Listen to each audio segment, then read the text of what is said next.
Welcome again to class 8 geography. Today we are going to finish off with the chapter number 3, migration. So when we talk about migration, what is migration? It is the movement of the people from one place to another. Now this sort of the movement, it can be permanent in nature, it can be temporary. Alright. But when the nomads they move, then we do not call it a migration. Or people moving around for their business or for their pleasure purpose, that is also not considered to be the migration. So then what is migration? It is the movement of people from one place to another place, all right, where the permanent address for a year it changes on. So that is known as the migration. Okay. Now it may be because of the social condition, cultural condition, or political.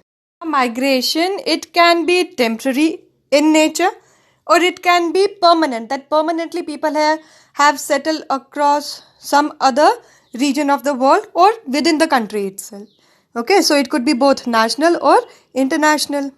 Now these population movements, they are driven or they are affected by certain push and pull factors.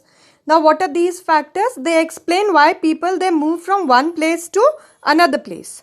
Push factors, they will help the migrants to decide that why they should leave their place, and pull factors, they will help the migrants to leave the place in whatever the favor that they would be getting from the other place.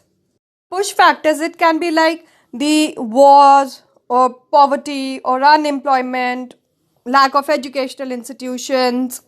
All right. The pull factors that attract the people.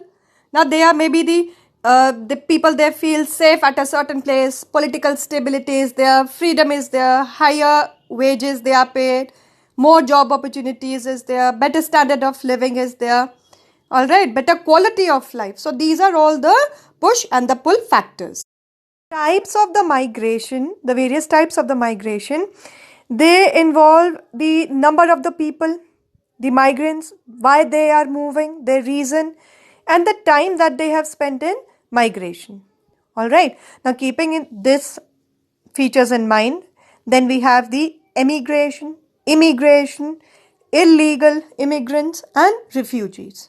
All right. Immigration is when you leave your own country, and immigration is when you enter the another foreign country. But there is illegal immigrants, those who do not carry any sort of the legal document, and then they enter the foreign country. Then we have the refugees. They are also the migrants, but it is a forced one because of war or political instability. Their migration is not voluntary, all right. They seek political asylum to stay in the other country for their safety. The another type of migration is the rural-urban migration, which is also known as the internal migration. The migration, it occurs when people from the village, they move to the cities. And why would they do so? Because of the better job opportunities, higher wages, better lifestyle, healthcare, educational services. Okay, so they would be having the improved lifestyle. So three type of the outcome, it will be there. Urban growth, it will be there. Urbanization, and the mega cities, it will be formed out. But at the same time, the rural depopulation, it is also going to occur. Now then, what are the impact or the effects of the rural to urban migration? The slide here, it tells us that from the rural side, it would be reduced unemployment. There would be less overcrowding of the people. But there would be certain loss of the young people who would be then moving to the urban areas. All right, depopulation, it is going to occur down. Towards the urban side, there would be a sudden increase in the population. Overcrowding is going to occur, but at the same time, the economy, it will develop.